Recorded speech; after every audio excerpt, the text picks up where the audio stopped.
Pues nadie te ama como yo, pues nadie te ama como yo. Mira la cruz, esa es mi más grande prueba. Nadie te ama como yo. Bienvenidos a Creciendo Juntos en Nuestra Fe Católica, el programa que le ayudará a conocer la riqueza de su fe y a profundizar en su relación personal con Jesucristo en su iglesia. Y ahora con ustedes, el Padre Julián Cardona. Nadie te ama como yo. Muy buenos días para todos ustedes, hermanos y hermanas, que una vez más conmigo tenemos la posibilidad de unirnos en una sola fe, gracias también a la tecnología y al hambre y la sed espirituales que tenemos y que se sacian solamente por la providencia de nuestro amoroso Dios, que hace salir el sol sobre buenos y malos y hace llover sobre justos y pecadores. Este Dios que nos ama tanto, este Dios que es el Dios de la vida, este Dios que nos ha llamado a una nueva jornada en este mundo, una nueva oportunidad para amar, para descubrirlo en cada circunstancia que vivimos, en el rostro de cada persona que tenemos a nuestro alrededor, para amar y servir, para parecernos cada vez más a ese Dios, justamente porque somos creados a su imagen y semejanza y nos parecemos mucho más a Él entre más amamos y servimos a nuestros hermanos. Vamos a iniciar entonces este espacio de meditación en torno a la palabra de Dios, conscientes de que en ese Dios en el cual vivimos, nos movemos y existimos, habitamos siempre y que Él permanece siempre a nuestro lado. En el nombre del Padre, y del Hijo, y del Espíritu Santo. Amén. Bondadoso Señor, en esta mañana queremos consagrarte nuestra vida, esta misma que hemos recibido de ti, esta vida que es un regalo especial de ti para cada uno de nosotros. Queremos darte gracias, Señor, por cada momento grato que nos permites vivir, por las personas que son tan importantes para nuestra vida, nuestra familia, nuestros amigos, nuestros hermanos y hermanas de la comunidad de fe, nuestros compañeros de trabajo y de estudio, nuestros vecinos, aquellas personas que en la interacción cotidiana tenemos siempre allí a nuestro alrededor y que muchas veces nosotros no sabemos valorar y no sabemos apreciar. Te damos gracias por todas estas personas, Señor.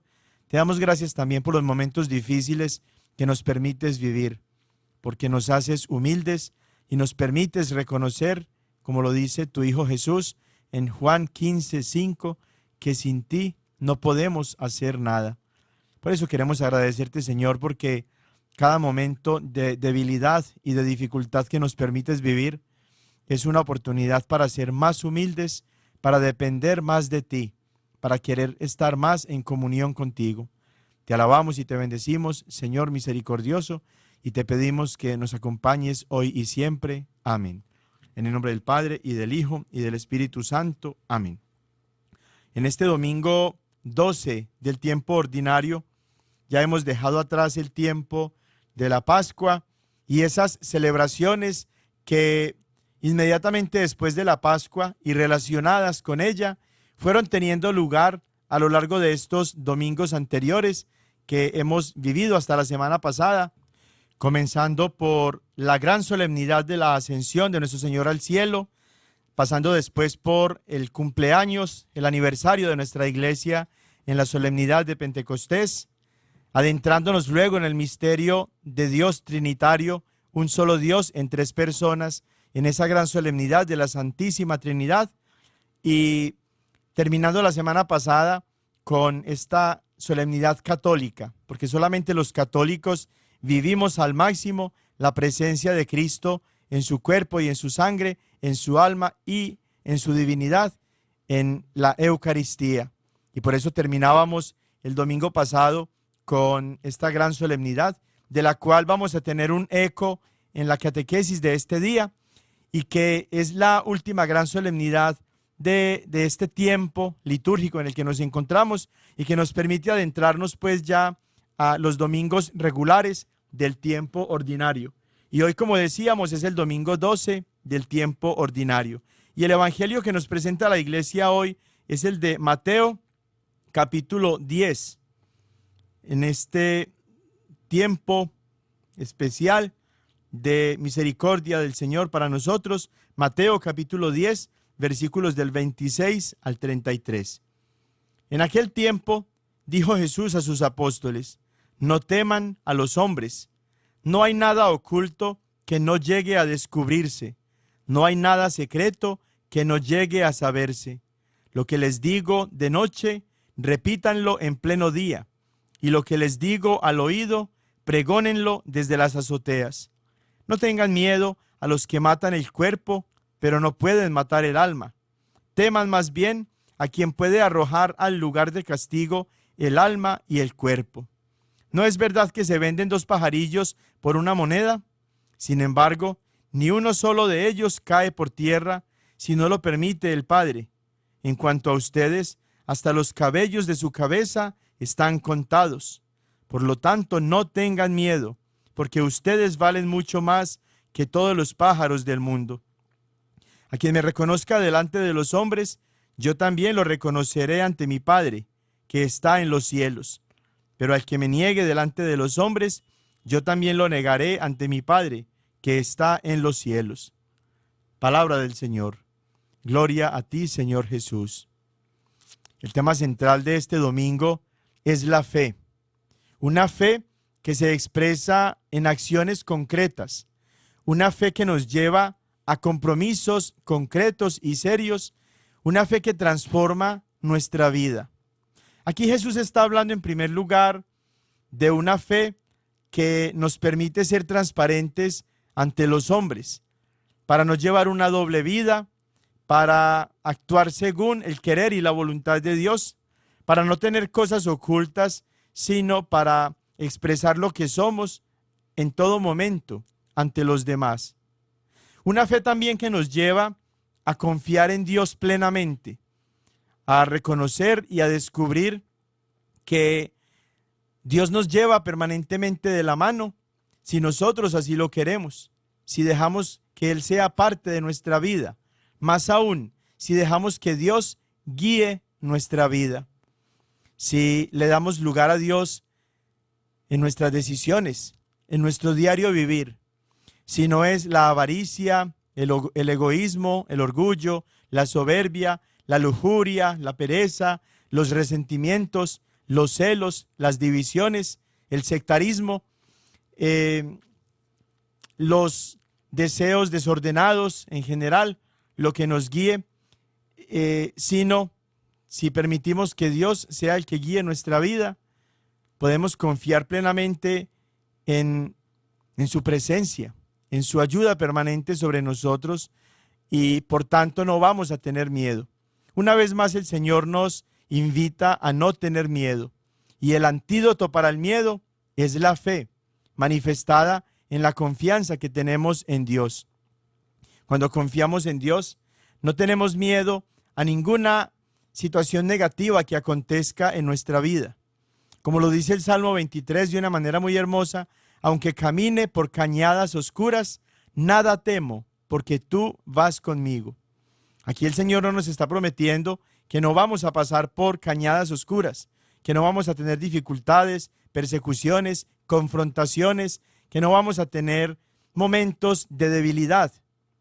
Pero lo que sí nos está diciendo el Señor es que aun cuando los tengamos, no tenemos que tener miedo, no debemos temer, porque no vamos solos. Dios va con nosotros. Dios es nuestro pastor. Dios camina de la mano con nosotros. Dios nos guía.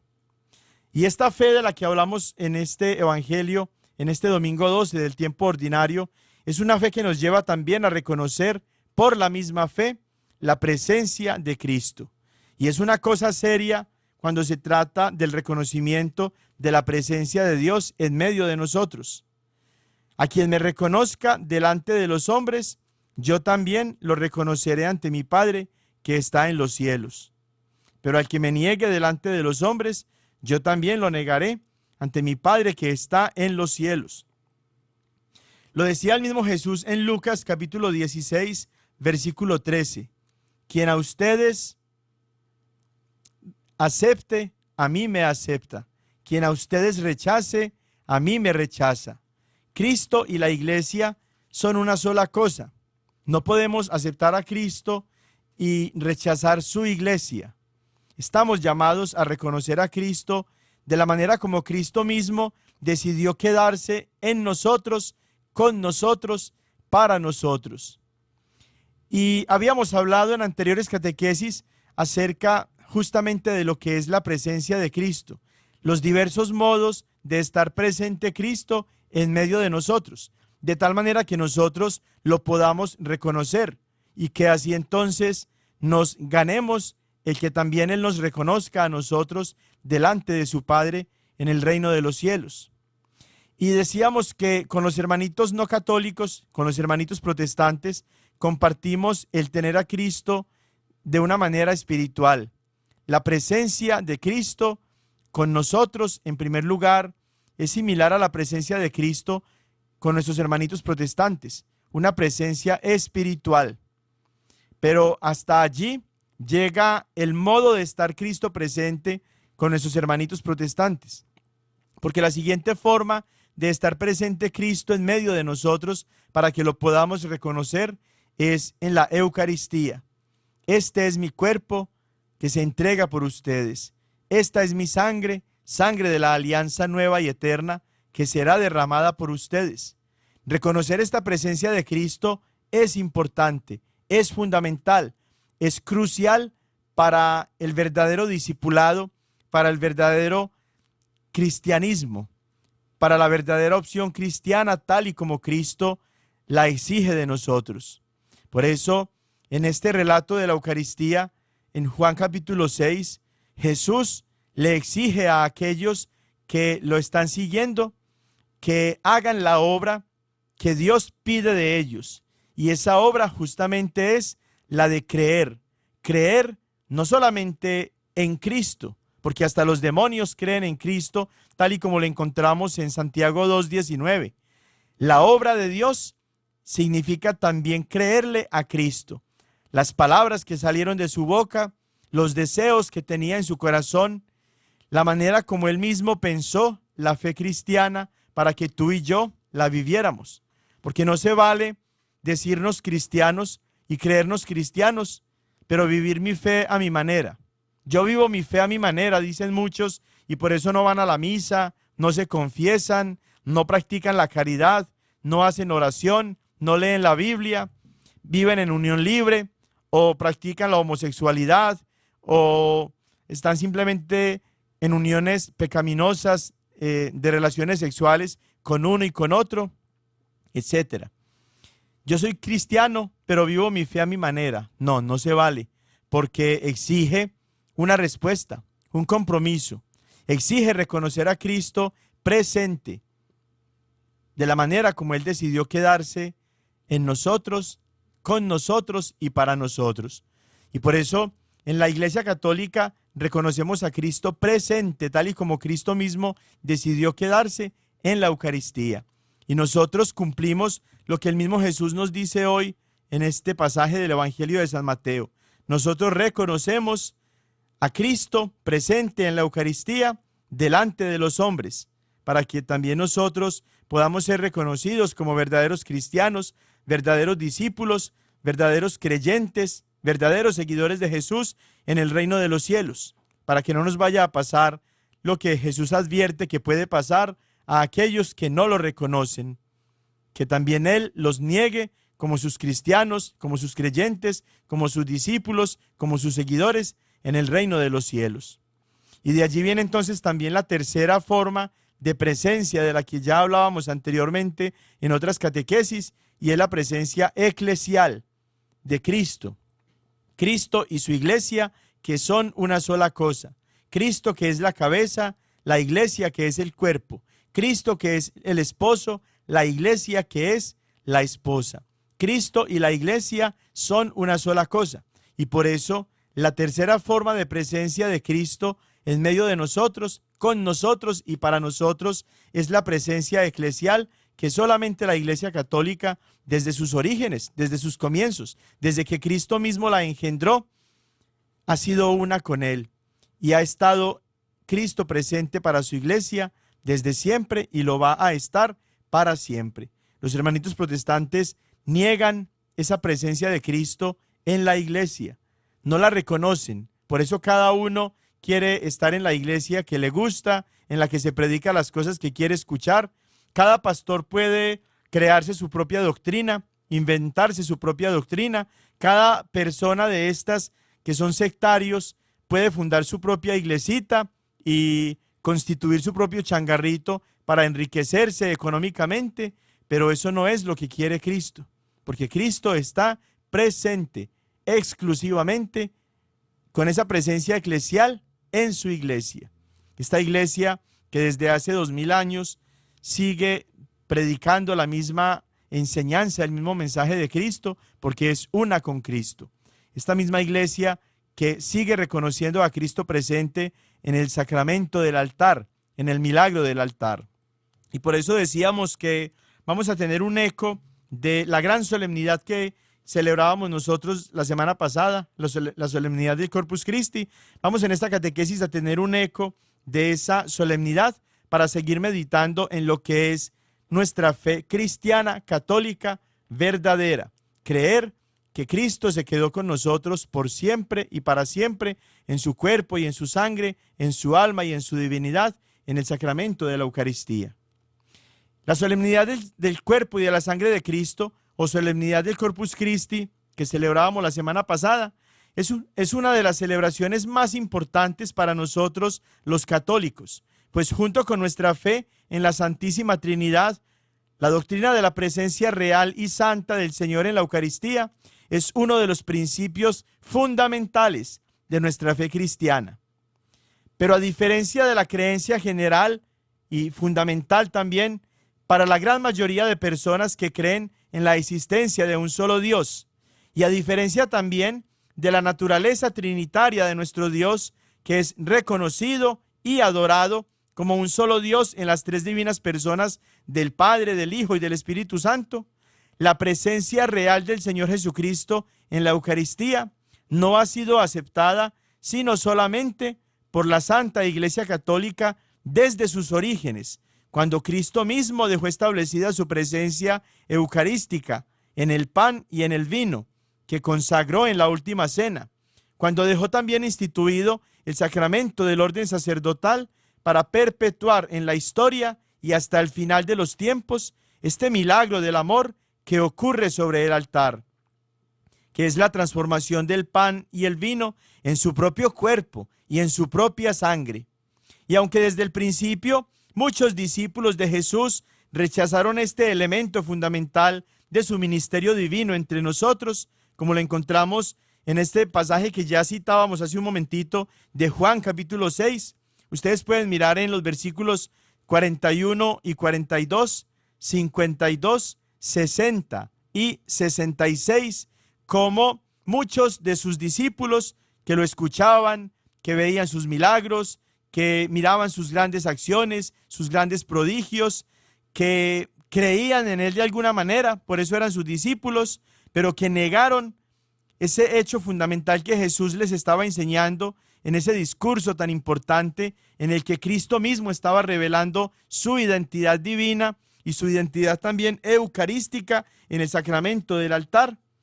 A pesar de que muchos de sus discípulos entonces lo rechazaron y negaron esta presencia suya eucarística, los apóstoles y los discípulos verdaderos permanecieron fieles a las enseñanzas y al mensaje de Jesús, el verdadero maná que bajó del cielo para que creyendo en él y comiéndonoslo, como Jesús mismo nos lo mandó, tengamos vida eterna.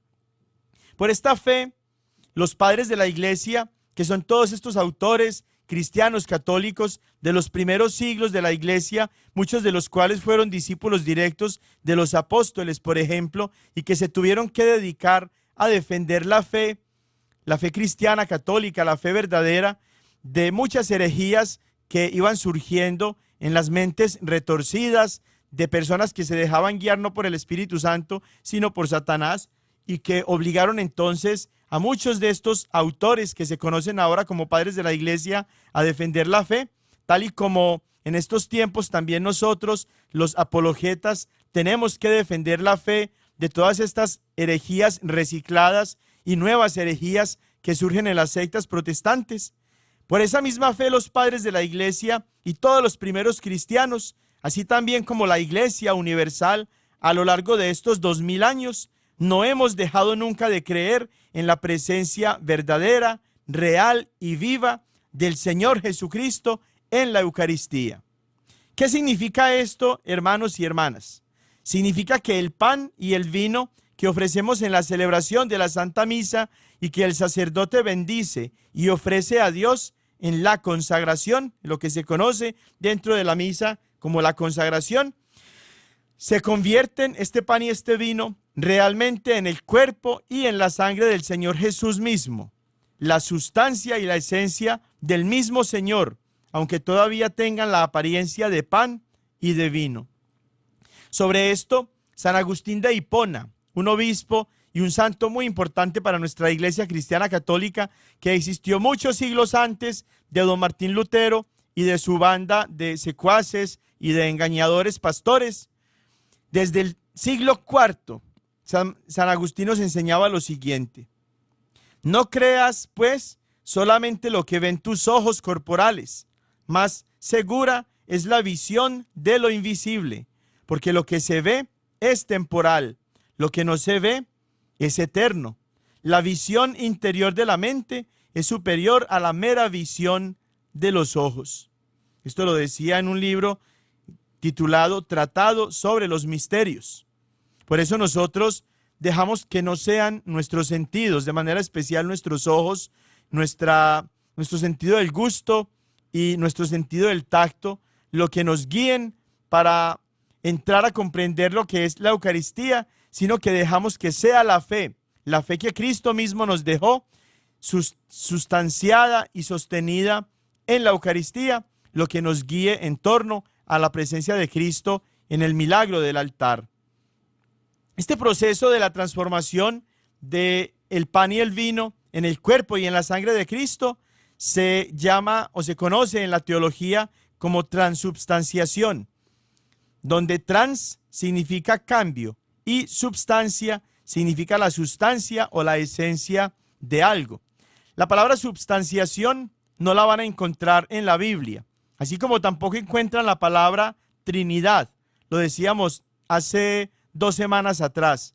No se encuentran algunas palabras que han sido términos teológicos acuñados por autores cristianos, católicos, en su defensa y enseñanza de la fe, pero que no están en la Biblia. No están las palabras, los términos, pero sí están las enseñanzas.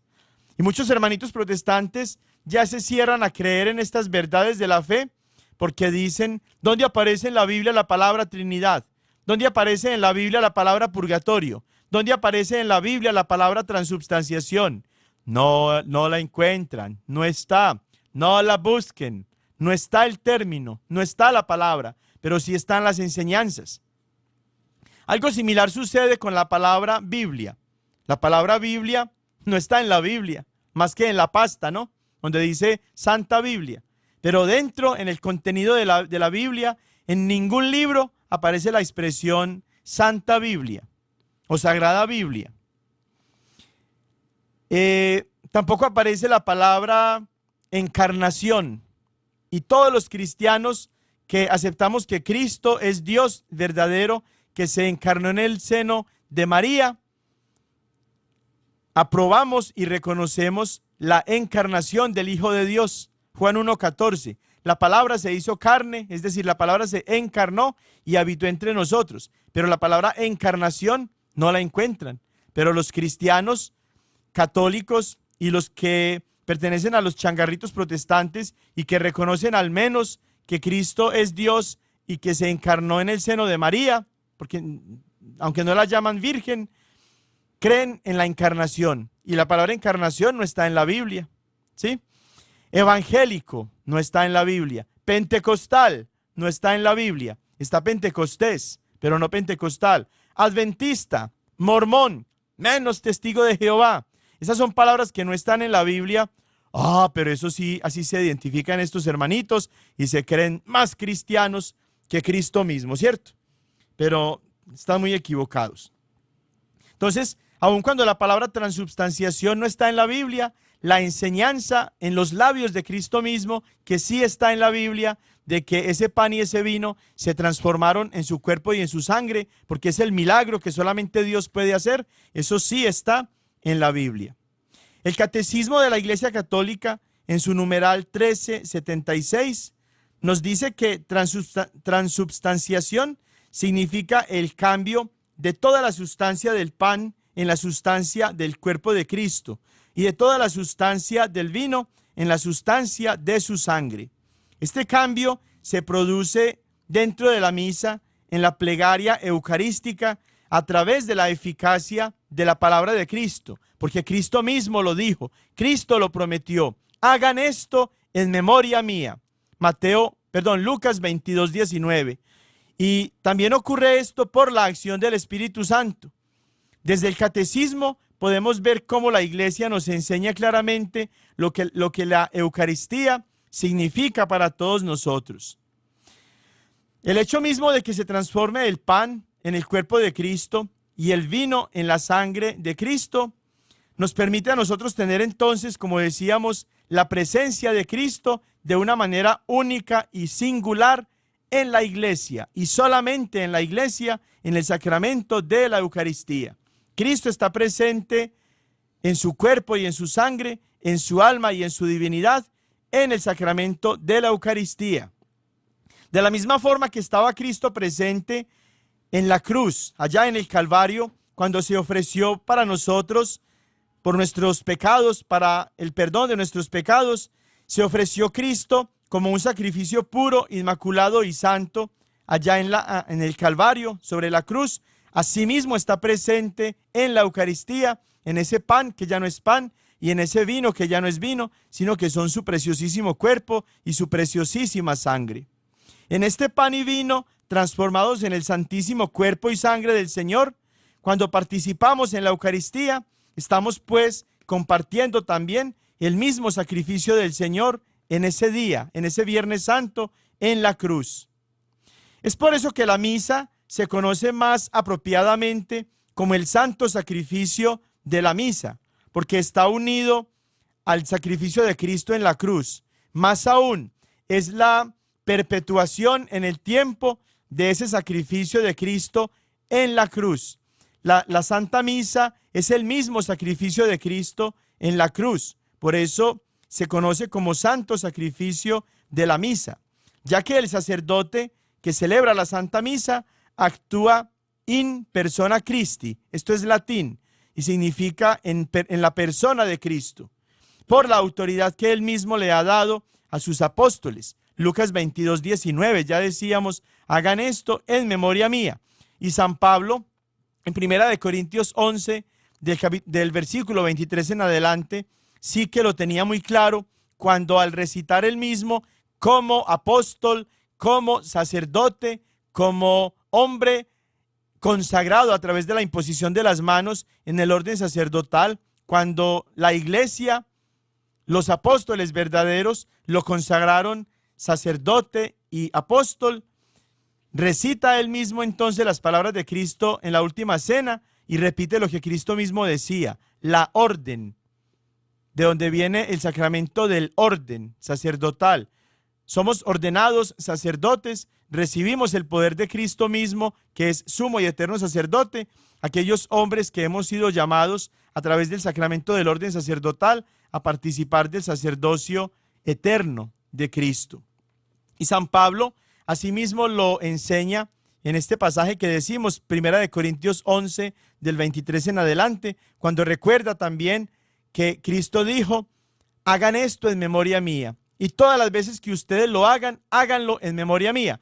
Lo cual significa entonces que la Eucaristía, el sacrificio de Cristo sobre la cruz que se actualiza en el altar, se tienen que seguir celebrando muchas veces, infinidad de veces, el mismo sacrificio, no otro, el mismo sacrificio. Y como dice San Pablo, cuantas veces lo hagan, háganlo en memoria mía, en memoria de Cristo, no en memoria de San Pablo. Muy bien.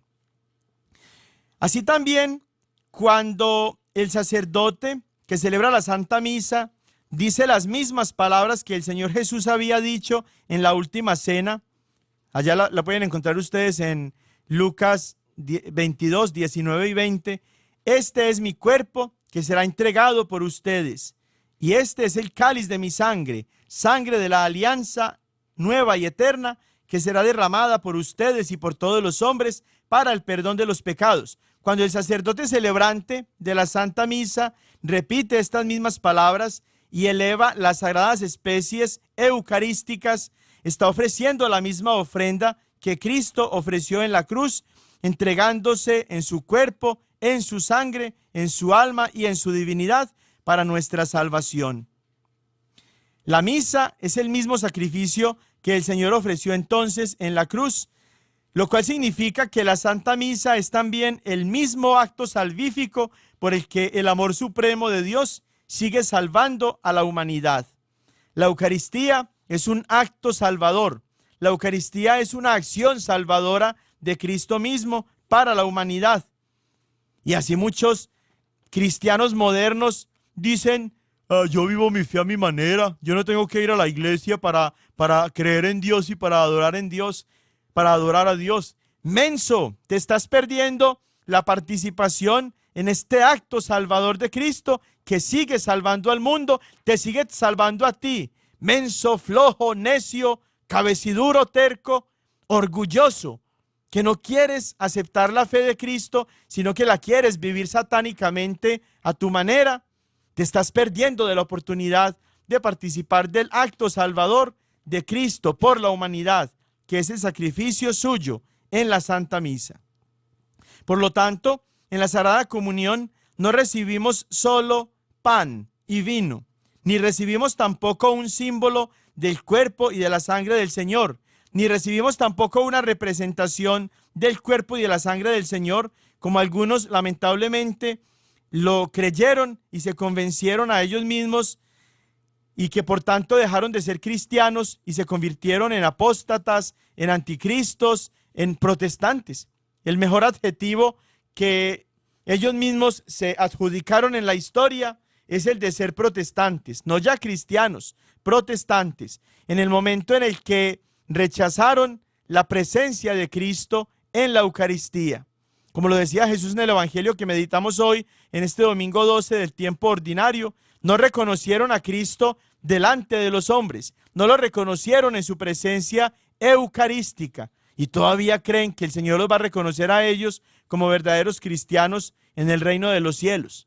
Que se esperen a ver cómo les va a ir, ¿cierto? Porque creer en la presencia de Cristo en la Eucaristía es fundamental para ser un verdadero cristiano. Y eso no me lo invento yo. Miren el pasaje de Juan capítulo 6 que hemos citado ya desde los versículos 28 en adelante. Todas las veces que Jesús una y otra vez se identifica con ese pan que nos está mandando comer y con ese vino que nos está ordenando que bebamos, que no son ya pan ni son ya vino, sino que son su cuerpo y su sangre. Como dice el versículo 53, mi carne es verdadera comida, mi sangre es verdadera bebida. El que come mi carne y bebe mi sangre tiene vida eterna, y yo lo resucitaré en el último día. Se hace necesario, se hace fundamental creer que Cristo sí está presente en el milagro del altar. Por eso no recibimos pan y vino, ni recibimos una galleta y vino, ni siquiera recibimos una hostia. Hostia es antes de la consagración. Después de la consagración es el cuerpo de Cristo. No se acostumbren, hermanos y hermanas, a llamar a la Santa Comunión la hostia. El Padre me dio la hostia, o el Padre me dio el vino. ¿Qué es eso? No recibes vino, no recibes una hostia, no recibes pan. Recibes la Santa Comunión, la Santa Eucaristía, el cuerpo de Cristo, la sangre de Cristo. A mí me entristece plenamente, y no solamente a mí, pues, a los cristianos verdaderos que reconocemos a Cristo en la Eucaristía, nos entristece plenamente cuando los católicos que reciben la comunión llaman a la Santa Comunión la hostia y el vino, o pan y vino, o una galleta, inclusive una wafer. No, hay inclusive algunos hermanos sacerdotes que llaman de igual manera a la comunión la hostia. Usted reparte la hostia allá. ¿Cuál hostia? Es el cuerpo de Cristo. Es el cuerpo de Cristo. Es la sangre de Cristo. No es ya pan, no es ya vino. Es la presencia eucarística de Cristo. Algunos ministros extraordinarios de la Sagrada Comunión de igual manera se identifican también por su falta de reverencia a la presencia eucarística del Señor. Lo están distribuyendo y para ellos como que no es nada. A mí me toca repartir hoy la hostia. ¿O dónde me hago yo para repartir el vino? No es pan, no es vino, no es una hostia, no es vino.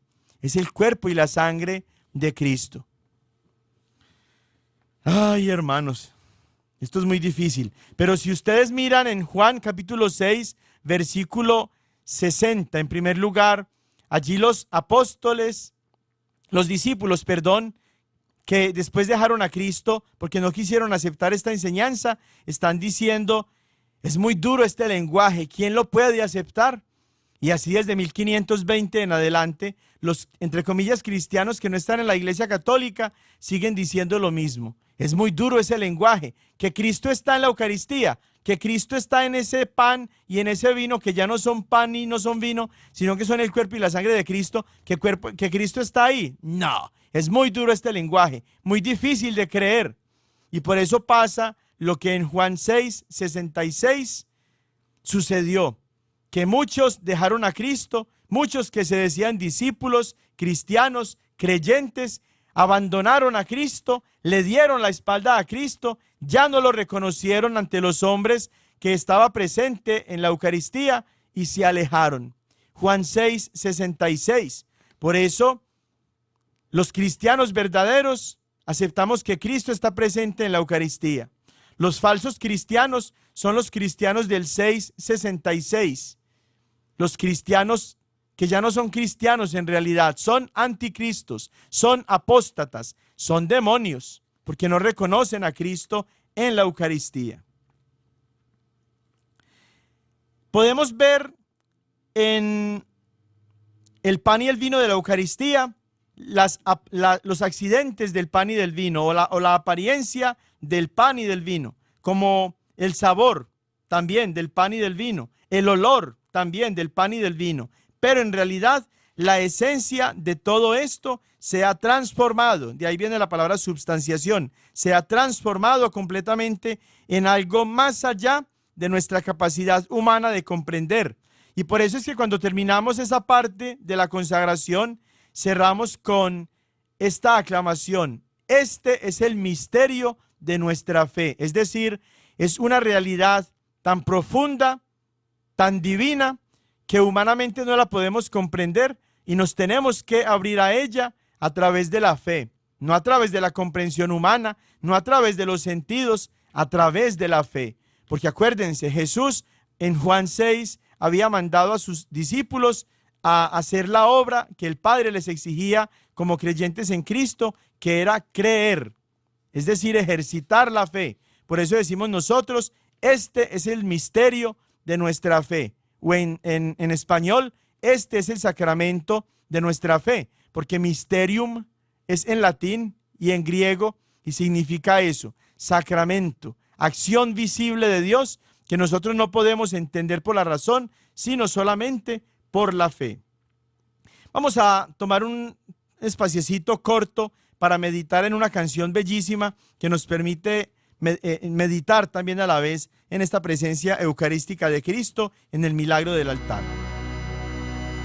Jesús,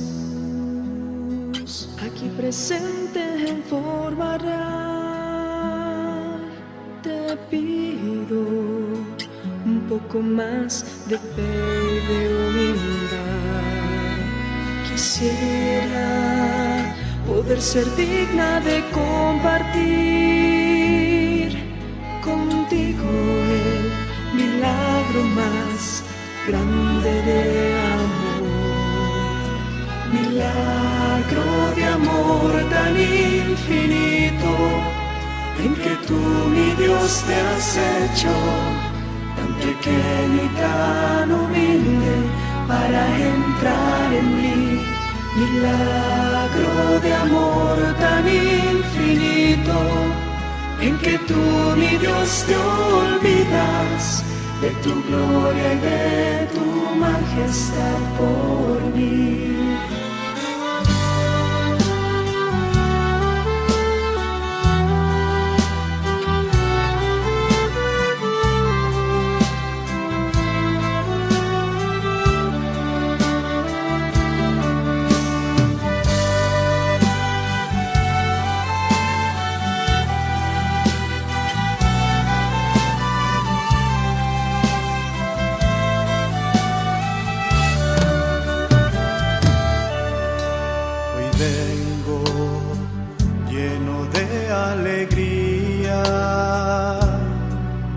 Recibirte en esta Eucaristía. Te doy gracias por llamarme a esta cena, porque aunque no soy digno, visitas tú Mi alma. milagro de amor tan infinito, en que tú, mi Dios, te has hecho tan pequeño y tan humilde para entrar en mí. Milagro de amor tan infinito, en que tú, mi Dios, te olvidas de tu gloria y de tu majestad.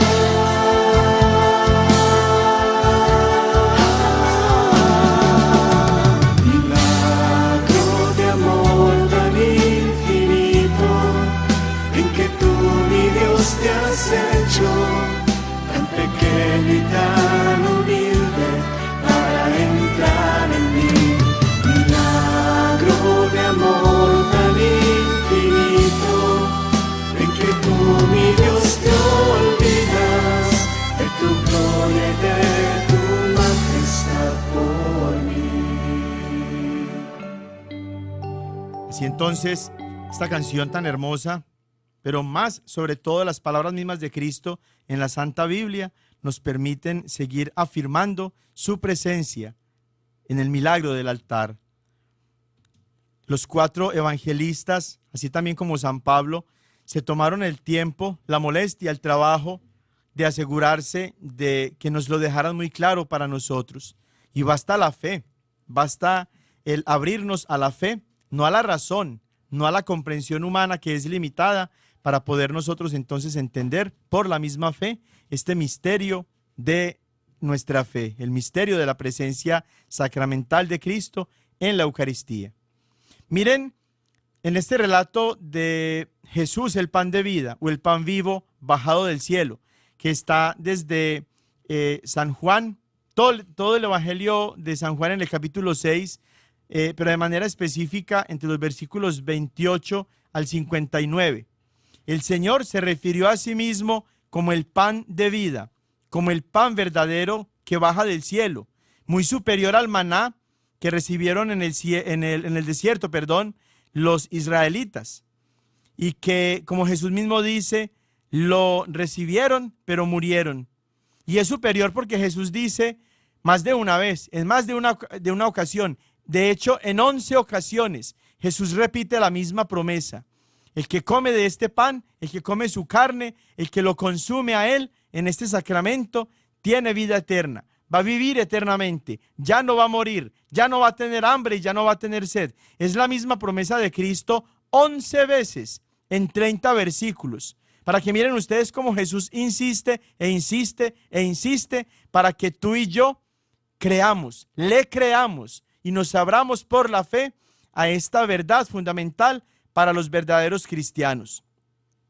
Cristo, cuando se refirió a sí mismo como el pan de vida, mencionó también a la gente que era necesario comer su carne y beber su sangre, No solamente creer, como dicen los protestantes, no, creer sí, pero creyendo necesitábamos comer su carne y beber su sangre para tener vida en nosotros. También mencionó específicamente que su cuerpo, su carne, es verdadera comida y que su sangre es verdadera bebida.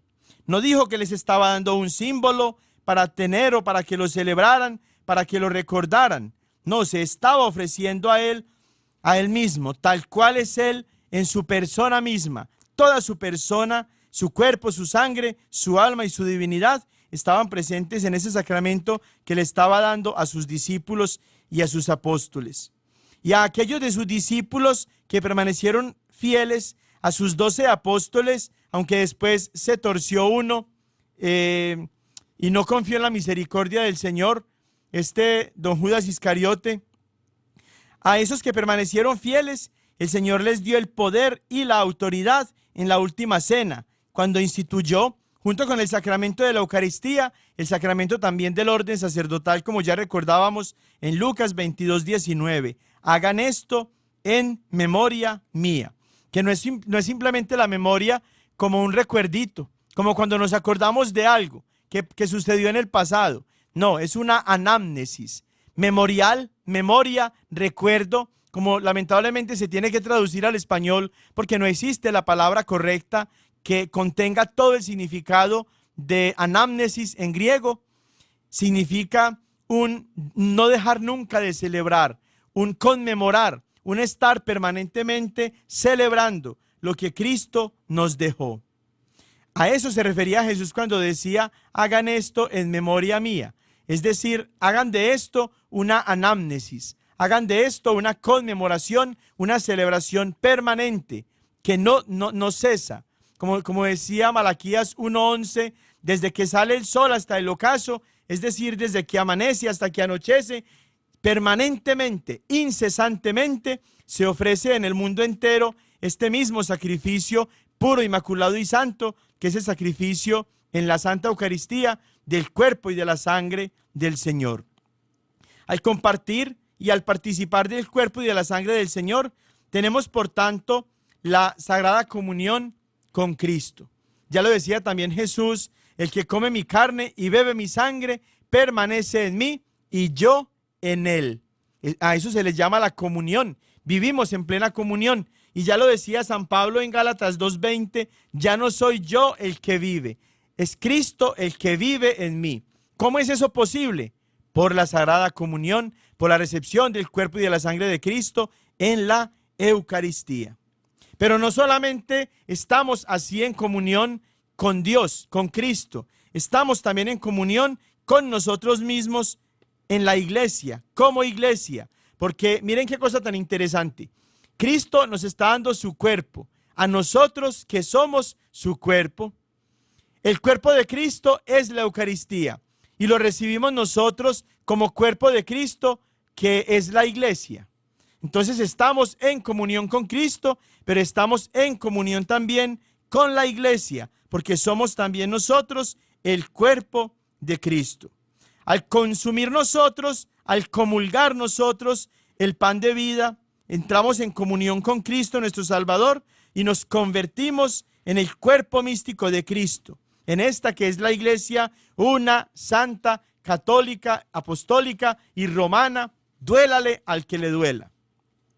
Desde los primeros siglos de la iglesia, más aún desde los primeros días de la iglesia, hemos tenido una cantidad innumerable, infinita, incontable de pruebas que demuestran la presencia de Cristo en este sacramento.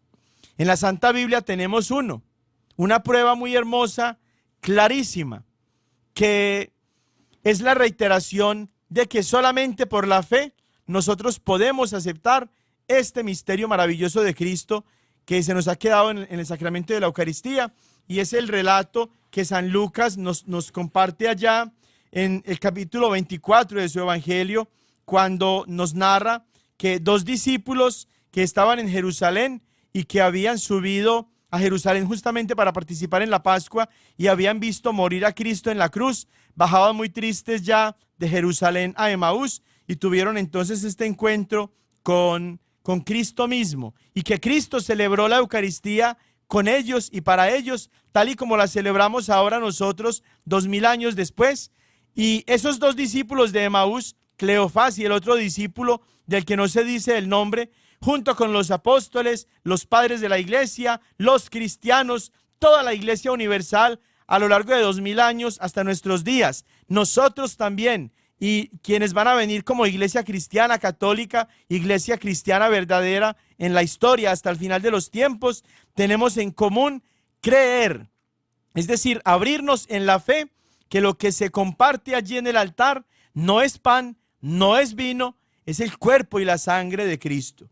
Ese testimonio, esa prueba, esa demostración que la fe misma nos permite vivir y que la hemos tenido presente cada día, en cada instante, en cada celebración de la Santa Misa durante estos 2000 años de la existencia de la historia de la iglesia, está también presente en la Biblia. Lucas capítulo 24, versículos del 13 al 35. Lucas 24, del 13 al 35. Ahí ven ustedes una prueba, una reiteración, una demostración de que Cristo sí está presente en su cuerpo y en su sangre, en su alma y en su divinidad, en el milagro del altar.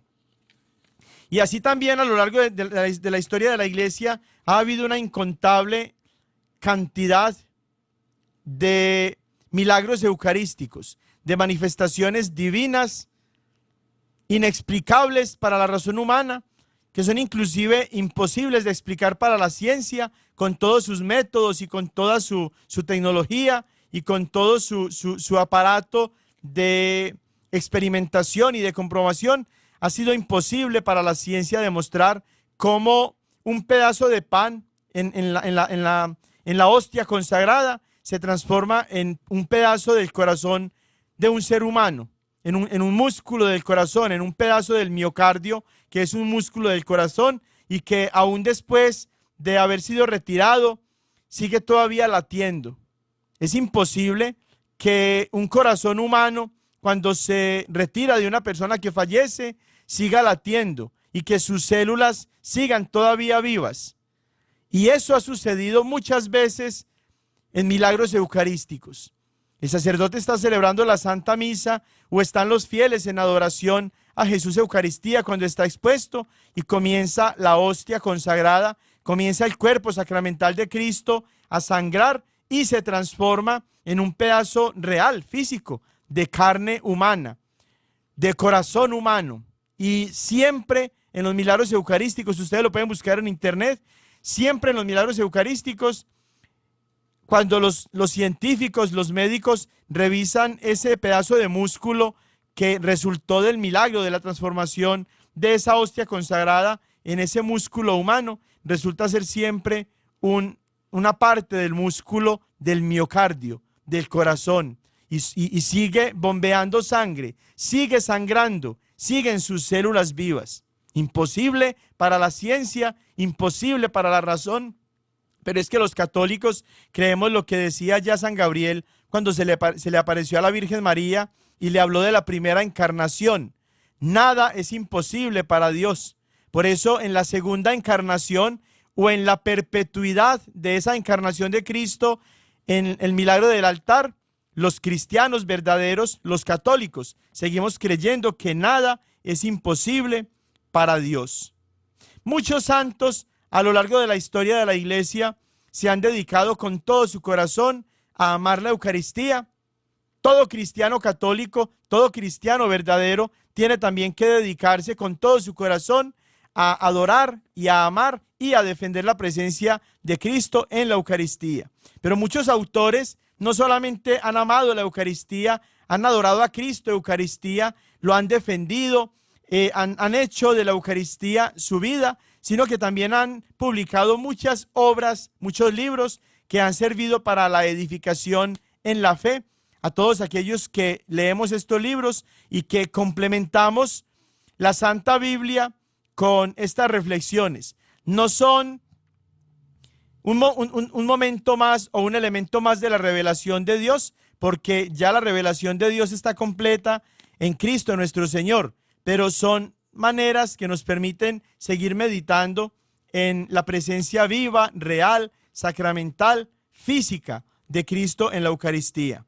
San Justino, mártir, que era obispo en los primeros siglos de la Iglesia,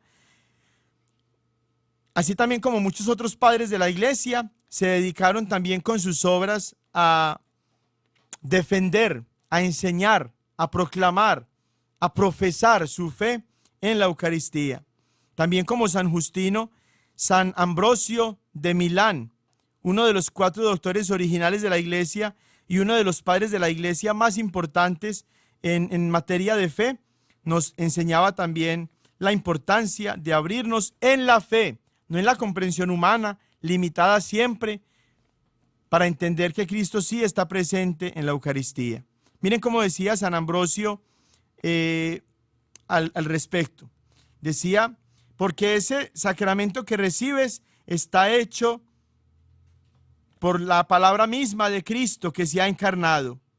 Pero si la palabra de Elías tuviera tal poder como para derribar fuego del cielo, no tendría poder la palabra de Cristo para cambiar la naturaleza del pan y del vino en su cuerpo y en su sangre. Es decir, si creemos que Elías tenía tanto poder, el profeta Elías, como para mandar que viniera fuego del cielo, y efectivamente vino fuego del cielo que consumió ese sacrificio que él estaba ofreciendo, ¿no tendrá más poder Cristo para transformar el pan y el vino en su cuerpo y en su sangre? Claro que sí tiene Cristo ese poder, porque Cristo es Dios, Dios verdadero de Dios verdadero, y Él tiene poder para hacer todo lo que quiera. Por eso es todopoderoso. Por eso quiso encarnarse en el seno de una virgen. Quiso nacer de una virgen sin que se dañara el milagro de la virginidad en esta mujer, en esta jovencita, nuestra Madre, la Virgen Santísima. Y así también quiso encarnarse en su propio cuerpo y en su propia sangre a través de esta especie tan sencilla y tan simple del pan y del vino. Y los cristianos católicos, los cristianos verdaderos, lo creemos sin dudar, porque no dejamos que sea nuestra mente, nuestra inteligencia, nuestros sentidos, nuestra comprensión humana, no dejamos que sea la ciencia, no dejamos que sea la razón, sino la fe, lo que nos guíe hacia la plena comprensión de este misterio de Dios. Por eso decimos misterio de nuestra fe, sacramento de nuestra fe. Eso nos tiene que llevar, hermanas y hermanos, a convertirnos en apologetas, en defensores de la presencia eucarística del Señor en el sacramento del altar. ¿Y eso qué significa? Que con nuestra devoción y nuestra reverencia, que con nuestro amor a la Eucaristía, sea como en primer lugar la defendamos. Cuando vayamos a la Santa Misa, vivamos la Santa Misa con devoción, con reverencia, con amor. Pensemos, reconozcamos, abrámonos en la fe a reconocer que Cristo sí está presente allí, como lo estuvo hace 2000 años físicamente en medio de su pueblo, así también está con nosotros. Tratemos al máximo de estar dignos para la celebración de este santo misterio de la Eucaristía, y eso significa que nos tenemos que venir a confesar con frecuencia, no directamente con Dios, porque así piensa Satanás, con el sacerdote, a quien Cristo mismo, que se encarna en la Eucaristía, le dio también el poder para que celebrara el sacramento del perdón, de la reconciliación. Y aprovechemos el tiempo para que tengamos la oportunidad, al menos una vez por semana, de estar en la iglesia adorando a Cristo presente en el sacramento del altar, en esa cárcel de amor que es el tabernáculo o el sagrario, donde todos los días, permanentemente, está Cristo esperándote a ti y esperándome a mí para que vivamos todos juntos el misterio de su amor. Y que la bendición de Dios Todopoderoso, Padre, Hijo y Espíritu Santo, descienda sobre ustedes y los acompañen siempre. ¡Feliz semana! Ven con nosotros al caminar, Santa María, ven. La diócesis de Knoxville y la parroquia de Santo Tomás Apóstol de Lenoir City les agradecemos por habernos acompañado en Creciendo Juntos en Nuestra Fe Católica, y los invitamos a que nos escuchen la próxima semana por esta misma estación y a la misma hora, para profundizar en lo que significa ser un católico conocedor de su fe. Hasta pronto y que Dios los bendiga.